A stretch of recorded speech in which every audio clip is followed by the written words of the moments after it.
Welcome to Magic in the Ordinary. Today it is my joy and privilege to welcome a very special guest, a historian, lecturer, and dear friend of mine, Mary Agnes. Mary Agnes, thank you so much for coming on the show. Thank you so much for having me. I'm really excited.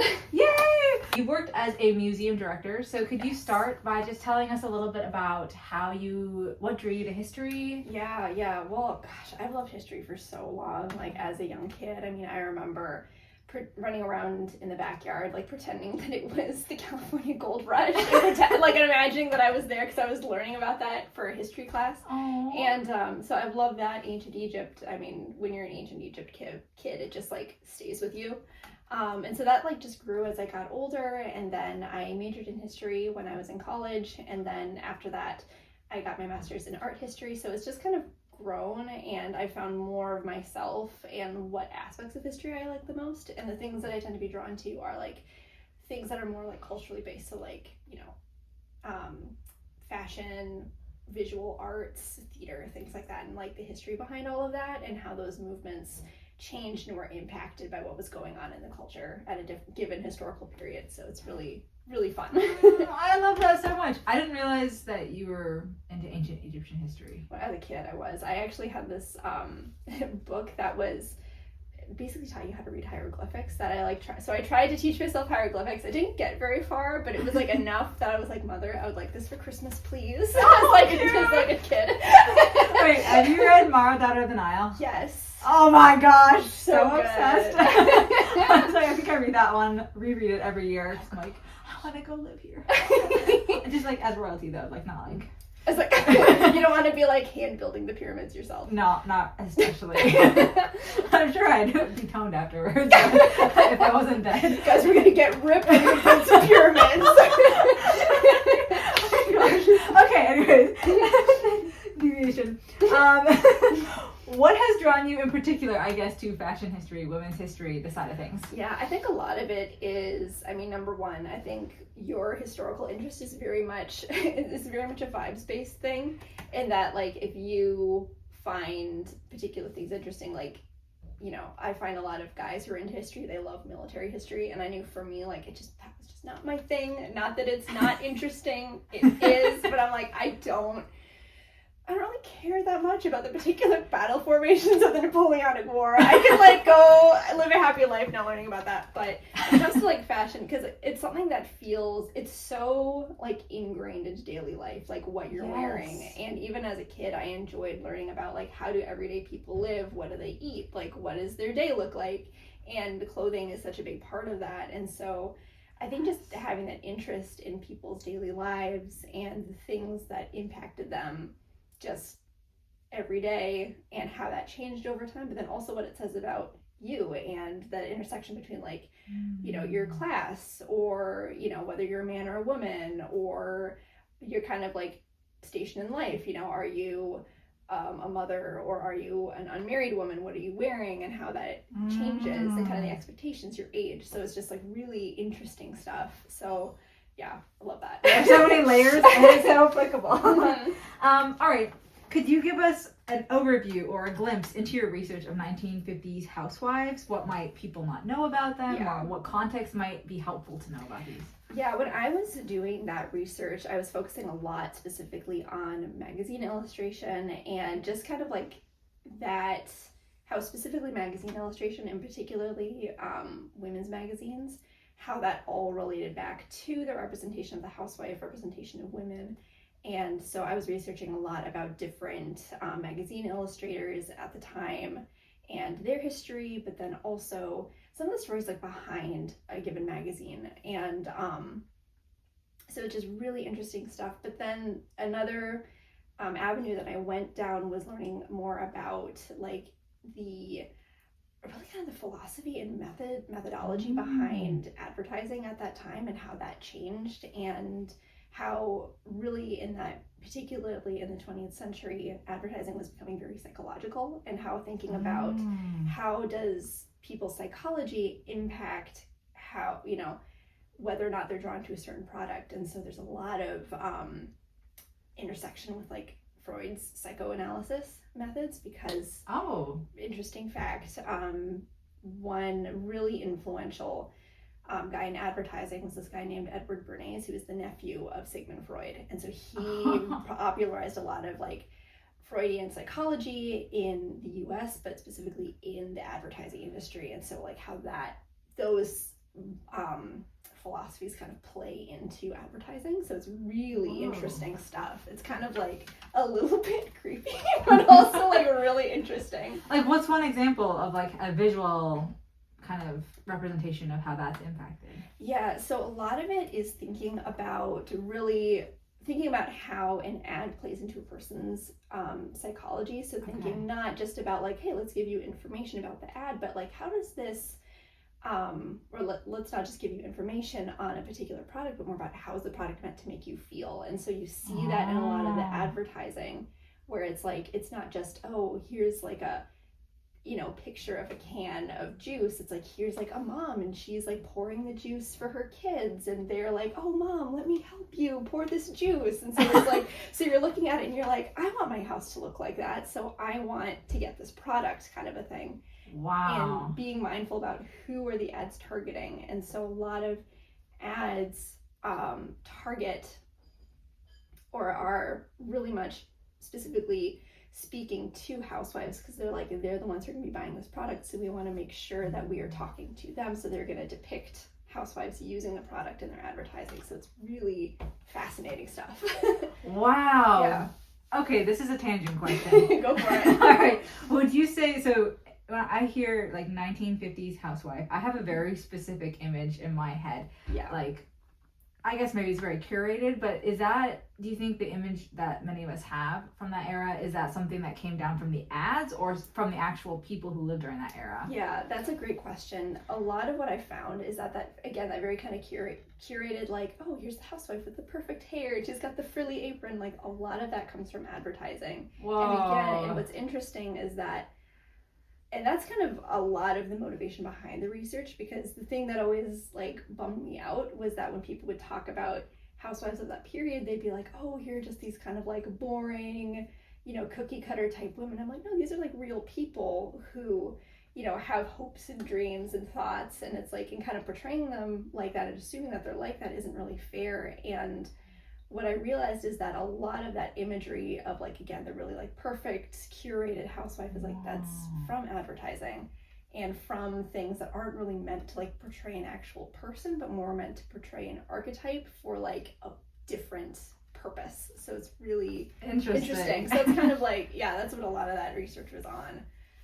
That's fascinating. That makes me kind of think like a whole spiral down what our commercials would say about, like, what do the commercials I watch say about me? Like, the historians were watching it and like forming, just kind of a general stereotype of what my demographic or our demographic would be like. Yeah. What they would think would be wildly different than who I actually am. It's kind of like when you start, like, particularly now with like targeted ads too. Yes. It's like they're looking at like your search history or like what you're looking at on YouTube, and then they're like, oh, based on this is the ad that you want. This is who you are. This is who you are. And I'm like, ugh. It's like, I understand I'm watching videos about makeup, but that doesn't necessarily mean that I want all of these Sephora ads. I know.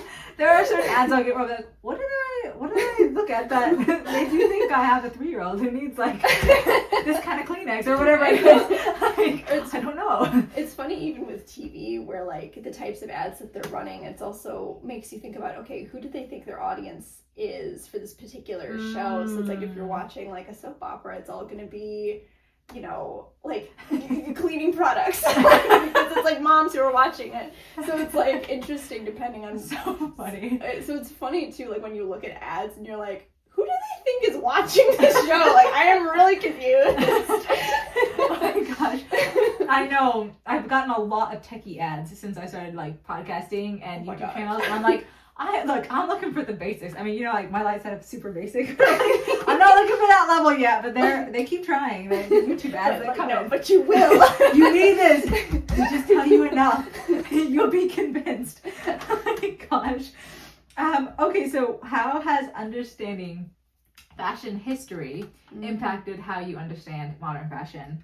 Or how you view that? Yeah, that's a really big question, but a really good one too. I think a lot of it is, it's interesting because you can almost like predict what is going to be in style next based on what is currently in style, because when the pendulum swings one way, it will inevitably swing back in the other direction.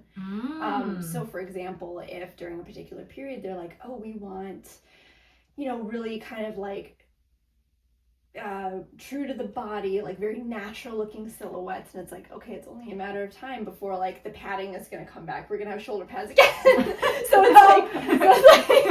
so it's like less, you know, less like natural to the body and a little bit more, not even artificial, but more like enhanced kind of styles, or more structured styles. That's the word I'm looking for. So it's like, so for example, what's interesting is that you think about how in the early 2000s, right, it was like low-rise jeans, were like kind of hip hugger jeans were big, and then now high-waisted jeans are really popular, or like 2010s skinny jeans really popular. Now wide legs are really popular. So it's like people will inevitably get sick of one thing, and then they'll be like, I want something different. So that's what they do. So they go the other direction. So that's always really interesting. And also I think how a lot of things that are in style are kind of in conversation to that point with what was previously in style and sort of what was motivating that. So one thing that's really interesting is in the 1940s, for example, the silhouette that was really popular then was, again, this much more structured, kind of like austere type of style, because a lot of the time, you know, it was World War II, a lot of you had like rationing of different materials, like, I'm trying to remember, there's like, you could only have one pocket on like your skirts, because again, because they're like waste fabric, so they're like, okay, you can have one. You know, you just say fabric. So like if you find like a vintage skirt and it has one pocket, it's probably from the 1940s. And interesting. So one of the skirts that I have is from that period, one pocket. So it's like really kind of cool. But so you have this whole thing of those styles are very much focused on like, we're trying to conserve material, and there are some like cues from like military fashion as well that's kind of playing into the fashion, into like everyday like women's fashion. And then, you know, like shoulder pads were like big during that period, so you kind of have like this like inverted triangle shape silhouette that was very popular at that time. But then post-war, 50s come around, then they're like, we have access to fabric again, so that's when you get big skirts, you get those really full skirts. And then they're kind of going back to this more like ultra feminine silhouette of like, we want like the nipped in waist and the soft shoulders and like the rounded hips. And so it's always going to be in conversation with what was coming before that. So again, you can kind of predict a little bit what's going to happen next, but also when you look at that larger cultural context, fashion is going to always play into that conversation with the culture. So. Okay, this makes me really curious, because now we have influencer culture.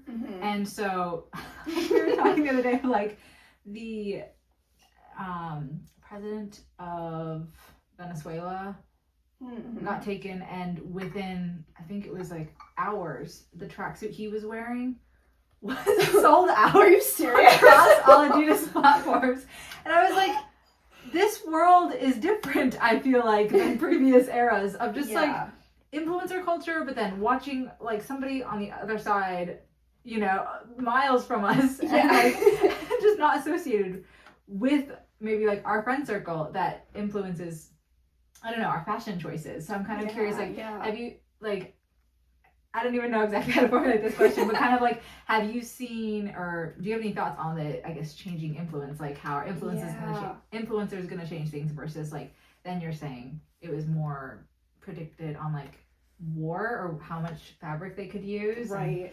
I think it kind of goes back to the whole thing of like, our society is like less and less of a monoculture, if that makes sense, where it's like you kind of have, where, you know, pre-social media, it's like you had like mass media was just much more limited, right? Because you had like radio, TV, magazines, and that was kind of it. Whereas now it's like we have like social media, and like kind of anybody can become an influencer, and so you have a lot of like microculture because of that, where it's like less of, and like you still have overarching trends, right? But there's a lot more like kind of what you're saying. You have somebody who like, you're not even like in the same country as me, and I'm dressing like you, like what's going on, right? And it's like, so I think there's a lot more of that. You find more and more niche stuff.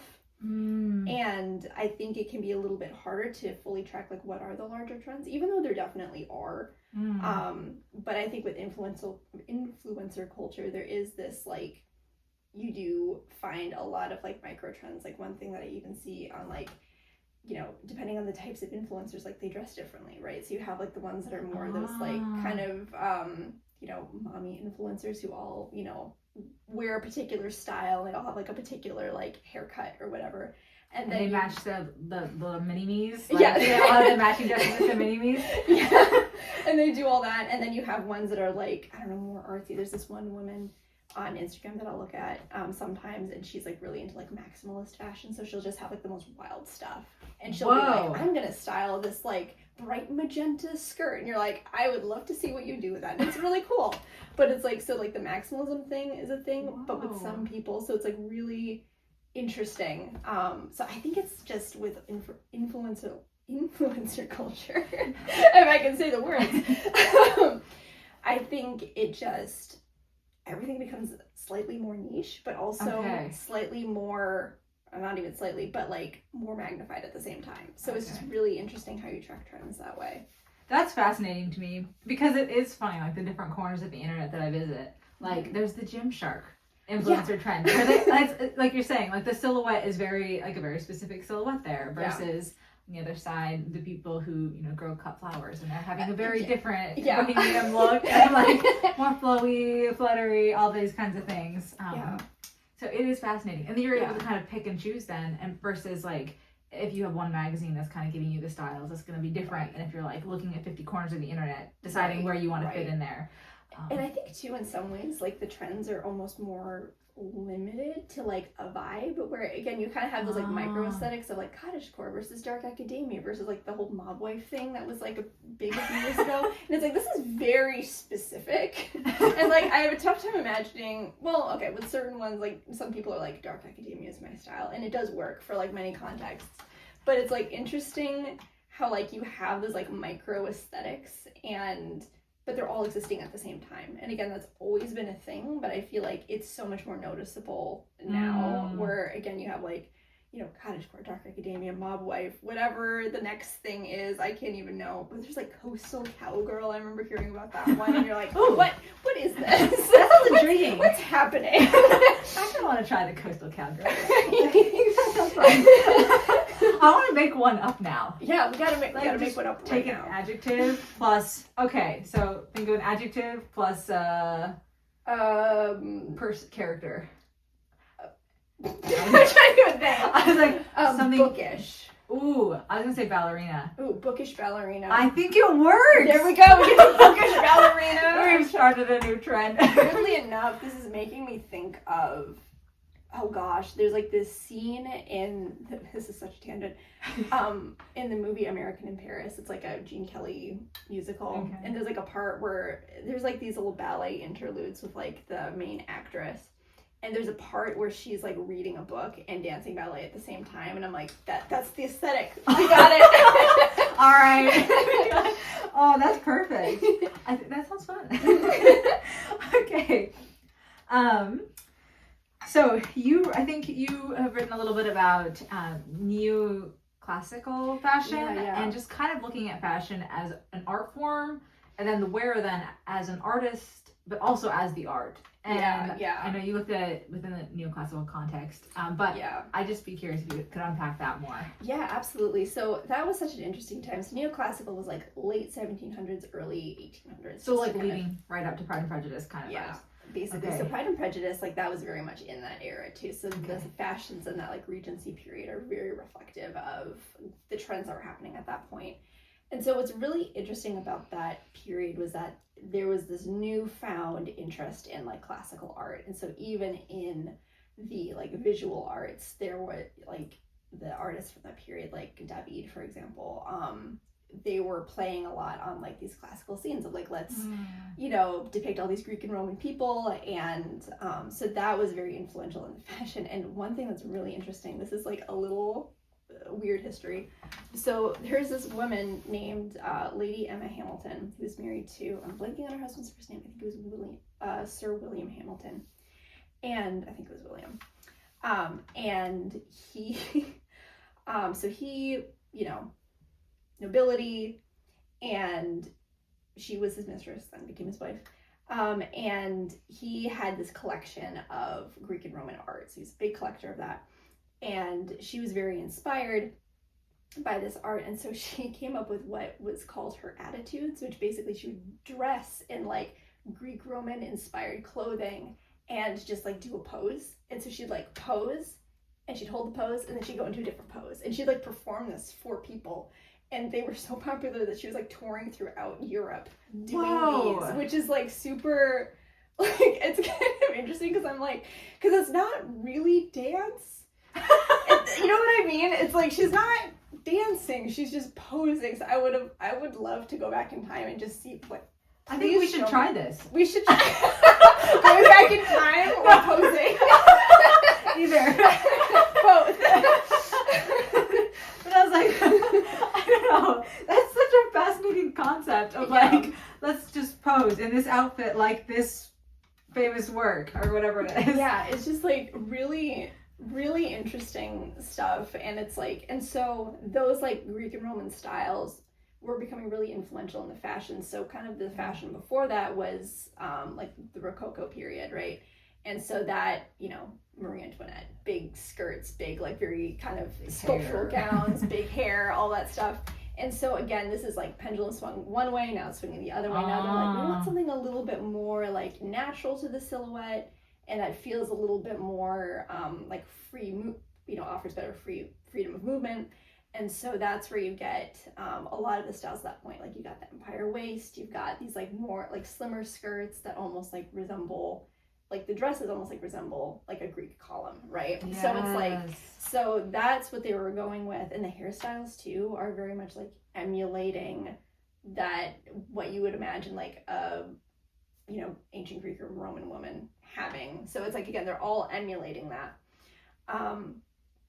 So in that sense, it's like, so there's that with like fashion being art, and then it's always going to be influenced by what's going on artistically, culturally. But then I think the other element too of like you being an artist yourself in fashion is that, you know, that's something that you put together. Like it is a creative outlet for a lot of people. And to quote, you know, the wonderful piece of cinema, The Devil Wears Prada, or to paraphrase, because I can't remember the exact line, but basically it's like, it's not just clothes because you live your life in it, right? It's like you are living your life in what you're wearing, and it's a representation of you, or how you feel about a given situation, how you feel about the people that you're interacting with, how you feel about yourself. And so it is very much personal expression in that sense, in a way that's very similar with art. And even now, like when you see more like runway fashion, you know, we kind of look at it and we're like, you know, when you look at the really kind of crazy runway fashion stuff, it's like, well, the point of that is less to be like, people are going to wear this, and more about this as an art piece. But then the more wearable fashion is going to take cues from that as well. Be like, how can we take these concepts and make them more wearable? So again, there's always going to be that conversation between like the fashion that we wear and what's going on artistically in the culture. And I think, and again, it kind of goes back to the whole thing of when you're wearing clothing, you're putting that together. That is a representation of you. So it's like you are also an artist when you decide, you know, like I'm going to wear, you know, these pants with this shirt today. It's like, yeah, you are an artist. You do that. You do that. You go do it. I love that.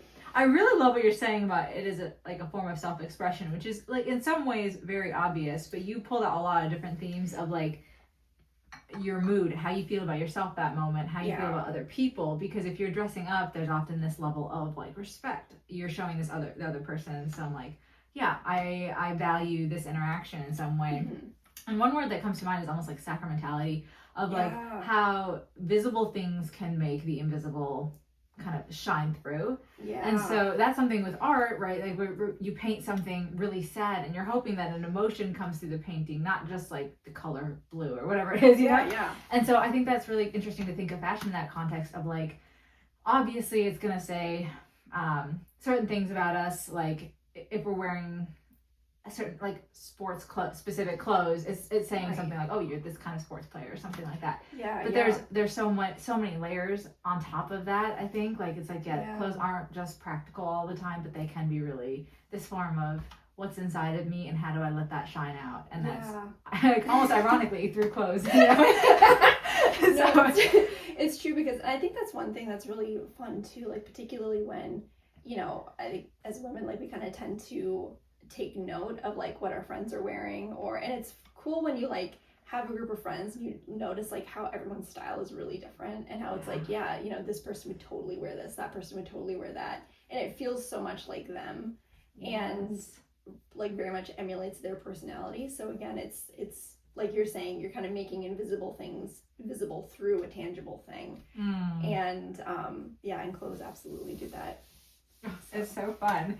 Okay, so do you have a favorite fashion era or designer, and if yes, why? It's so hard. It really, again, it's a mood thing sometimes. Like there are times where I'm like, you know what, this is the best thing ever. And I'm really into, I love 1930s men's fashion. Okay. What's really cool about that is that was very like, it was very slimming. Like again, they kind of had like higher waisted pants, like slimmer cut pants, more like tailored look, which is very cool, which is a contrast to what you see in like men's suits like in the 40s and 50s that are much more like boxy, which looks fine, but I kind of like the tailored look is very cool. I also love women's evening gowns of that period, because they went for the very like kind of drapey silk, like liquid silk type of look, so it just has this cool drapey slinky look, which is very very nice. So when you see them, you're just like, oh, that looks great. Is it like Anastasia the cartoon? Could that be? I'm trying to think, because that is like kind of early 20s, I think. I think that's supposed to be. Okay, so not quite there. But I'm trying to think of a good example. Like, I haven't actually seen the movie Atonement, but like that really famous like green evening gown that like Keira Knightley wears in that movie, that's like 30s. I'm trying to think of another point of reference. I'll have to find that one. Like this is the way to go. Yeah. Oh gosh, but there's another, I'm trying to remember, there's this one designer, 50s designer, I'm trying to make sure I'm saying his name right, Charles James. I would be mortified if I flipped it and said James Charles, because I'm a very different person. Charles James, and he was a designer who was very popular in the 50s, and he, oh my gosh, again, stunning evening gowns. They're like long, but also very like sculptural as well. Ooh. Where it's like he will take silk or whatever material he's using, and it'll be like kind of around maybe the shoulders, but it has like a texture to it. It's kind of hard to describe, but it's very sculptural is the best way that I can put it. And they're just like stunning, beautiful colors. Yeah, so he's great to look up. Yay, okay, I'll get some more fashion inspiration from these people. All right. Moving kind of from the past, looking to the future, is there anything that you would like to see more of in terms of either fashion understanding, or even women's studies, that kind of thing? Yeah. Ooh, that is a great question. I think in some ways I would like more people to kind of see the communication side of fashion, and how like, again, how what you wear does have an impact on like what, it is a representation of like how you feel. And I think sometimes it's really interesting when you have, like for example, you have a wedding and you're like cocktail attire, and someone shows up and they're like in their like sandals and cargo shorts. You're like, well, I guess you could drink margaritas on the golf course wearing that. You could have a cocktail while having that, sure, but that's not really what's meant by that. And so again, and how thinking about and being mindful about like, what you're wearing does have something, does represent like how you potentially feel about the given occasion. So if you show up like not dressed appropriately for the situation, be kind of disrespectful. Same thing if you're like, hey, wear cocktail attire, and you come in like a giant ball gown, and you're like, okay, diva, you're kind of like grabbing attention from everybody, like you're kind of, it's like, so it's one of those things about, and I think in some ways we've kind of lost that a little bit. And again, it doesn't have to be like this extreme thing, but being like, what you wear does matter, and it does have something to say about how you feel, what you think of the people around you, and being mindful of that. But I think also just I guess like regarding women's studies, gosh, I think what's interesting is that I think in women's studies particularly, there is this feeling of you're kind of trying to affirm everything that women are doing all the time. And right now, kind of the wave that we're in is kind of like, if you want to be a career woman, you're awesome. If you want to be a mom, you're awesome. And it's like, which is great. But at the same time, I think there's an element of erring on the side sometimes of like not always being the most critical, because it's like there are really taking a good look at certain female historical figures and being really mindful about like, okay, but is what they did actually a good thing, or is it something that impacted culture for, you know, the good? I think what's important is like to also recognize the fact that a big part of being a historian with integrity is to also like really interrogate the things that you were studying. And so again, to not just come from this standpoint of like women are doing things and that's awesome. It's like you also need to think about, you know, again, is what they're doing actually like good, meaningful, actually an impactful thing, and to be able to kind of look at those figures with the same critical lens that we would look at male figures in history, where it's like, again, you're looking at, oh gosh, I'm trying to even, a good example would be like, you know, Margaret Thatcher, where it's like, okay, you know, she was Prime Minister of England. That's, you know, she was a woman in like a male dominated field, but she wasn't a great person. Like she didn't really do great things, you know what I mean? And it's like, and there's a lot of like very, very valid reasons to be critical of her legacy. But sometimes we kind of go into this attitude of like, oh, she's a woman and she's amazing. I'm like, well, okay, no. Like, no, let's not, you know, we still need to be critical and be responsible historians when it comes to how we discuss somebody's legacy. And you're kind of saying like, you can't settle, like, don't just let people settle. Like you're saying, like, she's in a male-dominated field, that's great, she's able to do this, but then also, like, not moving the bar down at all, being like, but we want greatness within that, which I think that's important, I know, from a historical perspective, but then also moving forward, being like, there's something greater to shoot for than just like, well, you did it, you arrived at the scene and now you're good, but like, no, go further, like, be great within that context. So that's exactly, yeah. And I think too, it's like, you need to be able to, because it's kind of degrading to women as well, where it's like, the only bar that you need to clear is that you did it. It's like, okay, doing it is half the battle. It's like, but did you do it with integrity? Did you do it, you know, for something greater than yourself? Like that's the bigger question. And to be able to really kind of enter into the contradictions that you're going to find in a figure as well. Like you can see certain figures and you're like, wow, like what you did here and here is amazing, but also this aspect and this aspect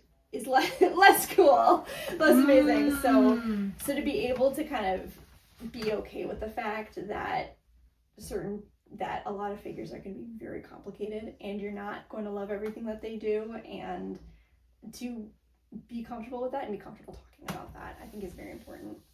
I agree. Yeah. I think that is something that we kind of need in terms of everyday life as well. Right now. Like, I just feel like there are some people that are like, are you the person I like or dislike? And I've even seen this sometimes while discussing like books and stuff. Like, is this a character I like or I don't like? And that's kind of what people try to like figure it out. Like, do I like this character or not? And that's valid. Like, you can like or dislike a character, but just to be like, well, you might like him in this chapter because he did something great, and then very much despise him in the next chapter because he's got a huge flaw that he's working on. And then in the third chapter, like him again. And like, there's space in the human life and the human person for that kind of complexity, thankfully. Otherwise, I feel like we'd be in rough shape. So I agree, like, in terms of women's studies, I would love to see, like, allowing women to be complex people, human beings that they are. Yes, you can despise certain sides of them, while saying this accomplishment is amazing. Exactly. And then saying this side of this person is, we still can be completely critical of this problematic side. So, I like that point a lot. Yeah, thank you. Yeah. Okay, so you are a operation and development director. Manager, Sorry. No, you're good. It's like manager, director. Who's to say? Okay. Do I direct and manage? Yes, sure. You're at a community theater. I know you love opera. I've been there. You know, the opera. I've seen you at the opera. And I really have been wanting to talk to someone about the Timothée Chalamet clip. Yes. He says that nobody really cares about ballet and opera. I found this clip like, oops, sorry, microphone. I found this clip honestly kind of amusing because I was like, oh, look at what you've done to the internet. Like, but also since we've talked about Timothée Chalamet before on the podcast, so I just wanted to hear your thoughts on this. Yeah. Oh my gosh, that is such a big thing because I know that like it got a big reaction from a lot of people, which I think is good in a lot of ways. And I'll get to why in a minute, but I think it's one of those things, particularly when it comes to like internet controversy, you get like everyone's opinion. You're like, what's my opinion? I don't even know anymore. But I think like, because I think when it comes to like, because I think there's two parts to the whole thing. There's like assessment of like Timothée Chalamet as a person and like what that says about him, but also like the assessment of the larger conversation about opera and ballet. And I think when it comes to like assessment of him as a person, it's like I've heard two different interpretations where some are like him saying that no one cares about opera and ballet is like a reflection of his true feelings, or is he just saying that, or there's the other interpretation where it's like, did he say that less of a reflection of his feelings and more as like trying to summarize a general cultural attitude? Because sometimes we say things that like, no one cares about that. It's like, well, I'm not saying I don't care about that. I'm just saying that nobody else cares about it. Which is like, again, and I'm going to say from like an optics standpoint, media training standpoint, buddy, you got to be more careful because people are going to take what you say, whether they were like a reflection of his true feelings or not. I'm like, you got to be more mindful of how people are going to take that and like the offense that people will take. So you have to be a lot more careful, and particularly if you are in the art space, you need to be uplifting like other people that are in the art space. Like he's in the film space, and you gotta be more intentional about what you say and be like, if you're an artist, you know, he's an actor, you know, he's an artist, you need to be like encouraging of people who are in different types of art. Like if, you know, you gotta say like ballet is beautiful and wonderful and important, and as an artist I want to be positive about that, you know what I mean? So that's very important, I think, in general. But I think there's the other part of the conversation of, you know, whether or not him saying that you know, nobody cares about opera and ballet is like a reflection of his feelings or not. I think in some ways it is indicative of a general cultural attitude of people being like, oh, this is just stuff that old fogies watch, or, you know, old fogies like care about, so, and we're cool modern people who don't care about that. And it's like, which is really horrible, like obviously, particularly when it's like, no, because it is important. And the thing is, we live in a culture and a society that has very much benefited from the cultural impact that both opera and ballet have played. It's kind of like, because it's like, you know, you think about the number of movies that I've watched that like remind me of La Traviata. It's like, I like so many times, I see it everywhere. And so it's like, you know, the film Moulin Rouge is like based on La Traviata. So it's, again, we're still having, even a lot of like more current art is very much in conversation still with, you know, operas and ballets that have been what is the word I'm looking for, created in the past. And so it still has so much cultural relevance. And I think particularly if you want to understand the art that we have today, you need to understand the contributions of opera. I think, for example, like John Williams, who, you know, was the film composer for Star Wars, like he drew so much inspiration from Wagner, and like his way of approaching film score is based on Wagner, and so therefore the storytelling in Star Wars is also very much based on Wagner because it integrates the music. And opera particularly, like it, before film even existed, opera was synthesizing storytelling, music, visual arts, acting, performance, costume in a way that film does today. So again, in order to understand what film does, you need to also understand opera. And ballet is very similar. Like it's not using like, you know, speech at all, but it's like movement of body, costume, music, that synthesis, very similar. So I think what's positive though, kind of getting back to the first point that I made about people's reactions kind of being a good thing, is that the fact that people reacted the way that they did, I think is good in the sense that people, I hope that awakened in a lot of people that they're like, no, wait, I actually do care about this. I wasn't thinking about it before, but I do care. And if it inspired people to just be like, yeah, I want to go see an opera this year. If it inspired a bunch of people to do that, that's like amazing. Because more people need to be partaking in it, because it is valuable and it is important. And if that inspired people to really be intentional about that, I'm like, you know what? That's great. That's so fascinating. Yeah. Because when I first saw the clip, I mean, I just started laughing. Like, from a very different perspective. I was like, just like, one, why do I care what some 20-something, like 30-year-old in New York is saying about opera? Like, why does that impact what I'm doing? I know, I was like, I don't get, like why I would have a reaction. Like, he can have his thoughts on opera, I can have my thoughts. Right.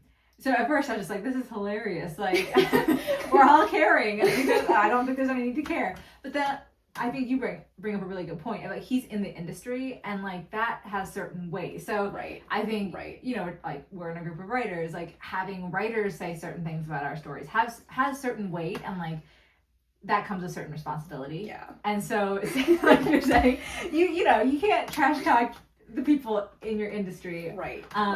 Or if you do, it's going to just come across a different way than, you know, someone completely on the outside of it. So that, I think that's one thing that is really interesting about that. I think another piece of it is like watching the reactions as well. I was like, I think he's like single-handedly done more for the opera industry like anybody or any commercial could have. At least from what's popping up on my opera, there's like, I'm constantly getting ticket ads now. I was like, wow, I didn't even know that show was going on. Rage motivates people in a really particular way. They're like, yes, I will do it. So that's been another interesting thing. And then like, finally, I've been thinking a lot about like opera and ballet and versus movies. And like, one thing I do think that's interesting is like opera tickets will be like, I don't know how much, but like $50. The evening's like $100 versus a movie theater ticket can be like $5 for like $5 Tuesdays. And I wonder sometimes, I was kind of thinking about like, I haven't looked at the whole conversation. So to be fair to Timothée Chalamet, I don't know all the things he said. I think because we talked about him in other like podcasts and trying so hard not to cast him in Shakespeare plays, it's like, look, I don't want to be too hard on the guy. We're trying to like protect our own integrity. Since you know, he's acting in other because we used to cast him as Hamlet in the past, I think. Romeo, everybody. He's in every Shakespeare play. Our dream cast tend to include him, so we can't like completely throw him under the bus. Yeah, but sorry, go ahead. So just thinking about like, he's like, nobody cares, and ticket sales, you know, people are saying like even Broadway ticket sales have been declining so rapidly. Like these things, you know, if you look at it from a financial perspective, like the ticket sales indicate that like maybe people don't care about live theater or Broadway or ballet. But I was wondering like, it might not be a not care issue as much as an accessibility issue. If somebody's like, I need to put food on the table and I can also entertain my family at the movie theater without putting us in debt versus a Broadway, which I think is worth, you know, that much money. It just takes me longer to save up for it. It's like, that was an interesting thought too of like, I think it's more accessibility than care. But I don't know how to fix that either in terms of like, how would we make ballet more accessible when people have been training their whole lives for this? It's very hard, so I don't know. I think that's a really valid point too, because I know that particularly among like musical theater people, because it's like you have, I mean, that's like the whole like, I don't even know, like community of musical theater fans, how they've been wanting like pro shots of their favorite musicals, because it's like, look, I can't go and see this cast, like it's not realistic for me right now. And so it'd be great to have another way to be able to enjoy it, see it on stage. And so I think, because it's like when you look at it, you know, with a film, it's like you can make back a lot of the money that you spent on the film, because you can, through less expensive tickets, because you can play, you know, Star Wars Episode 3 at like 1,000 theaters at the same time throughout the country, right? Whereas like a production of an opera, it's like you can only perform one at a time, you know, particularly if it's like that specific production, that specific cast. So I think, there is a necessity for the ticket prices to be more expensive because from the standpoint of they're trying to make back the money that they invested in the production. So they're like, this is how we do it. Recently, this past Saturday, I went to go see Beethoven's Ninth Symphony over at Orchestra Hall. It's fabulous. But because like that particular piece, because it has like choir and orchestra, it's like, it's a very expensive production. So they were not giving the discount tickets, but it was worth it to go. It was amazing. But they're like, no, we gotta, and that totally makes sense. So this isn't like a criticism of, any kind of live performance like opera, ballet, orchestra, because it's like, that's kind of a necessary thing a lot of the time. And so that's not a criticism. It's more like a practicality thing and a logistical thing. But yeah, I think it would be really great if there were other ways to make those things more accessible, because I think there are a lot of people who would love to go if it were a more affordable thing. So yeah, kind of, again, what you're saying, maybe it's not really a not care, it's more of like I would love to go if I could, but it's very expensive. I need my opera budget. Which it's so fun. We're very blessed, I think, in the Twin Cities to like have so much theater. Yeah. Like, it's fun. And so many different opportunities too. Like, again, there's one time I went to the orchestra and they were doing like a flash sale, and like ended up getting like $5 tickets because of the flash sale. And it was just like, so sometimes that happens too, where so I think a lot of it is, and I was the one who got them, somebody else did, but again, if you're kind of like locked into finding those sales too, like that's another way to do it. So there are ways to find more affordable tickets. I think it's just like, it depends on, again, your area, the specific theater, but also specific production that they're doing too. That also plays a big role. Yeah, Hans Zimmer, whenever he's getting played at the his pieces are getting played at the Minnesota Orchestra, I feel like they're like outrageously expensive. Because I keep checking. I want to go, but they keep being like stupid expensive. And it's like, why can't you just have it at normal? Yeah, I'm still gonna go at some point. I'm just gonna figure out the budget. Like, it looks so cool. It does. But no, I like your points though. Timothée Chalamet needs to be thoughtful of like the other people in the genre, I guess. I think that's a really good point. And it's funny just watching all of the like aftermath and like ripple effects of this conversation that he had. I was like, this is so fun. I need to talk about this to somebody who like actually watches opera on a regular basis. No, I love opera. I'm planning to go see Pagliacci in May, so I'm very excited. I've never seen that one. And it's just like Sad Clown. Yes, absolutely. Sounds great. Is that going to be at the Ordway? Yes. Okay. Yes, because you were at Così fan 2 days. Yes. Oh, that was really fun. The music was insane. It was insane. It was so good. It was like afterwards. So I wish they would have had different costumes, because the modern costumes were really throwing me. There were times I just like closed my eyes and I was like, let's let the beauty of the music soak in. I don't need to see like, I think they kind of went like college frat boy kind of costuming.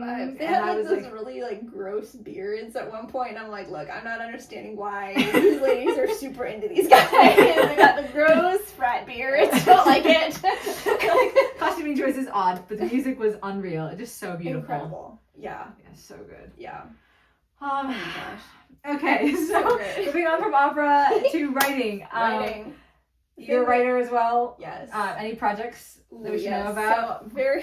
So that's a great question. So I've been very slowly working on a historical fiction piece. My goal, what I want to do, is write a novel manuscript. I've written short stories, but I haven't actually written like a full novel manuscript.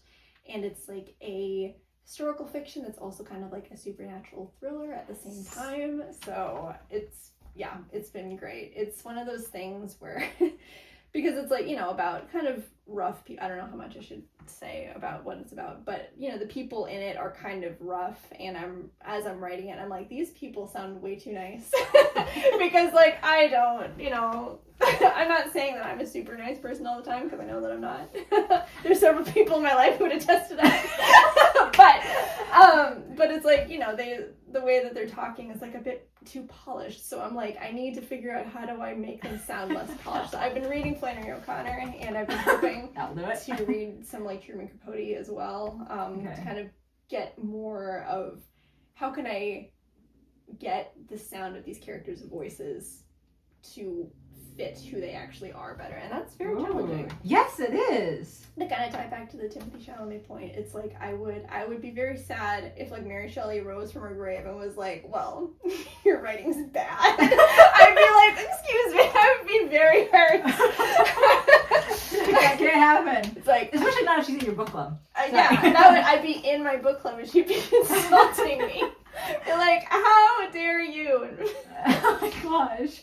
And we have snacks too. Not with the snacks. Over the snacks. I'm curious if you had like if you had to describe your style, like a combo of Alice in Wonderland meets Flannery O'Connor, like what would your style be? Oh, writing style, you mean? Yeah, writing style. That's a good question.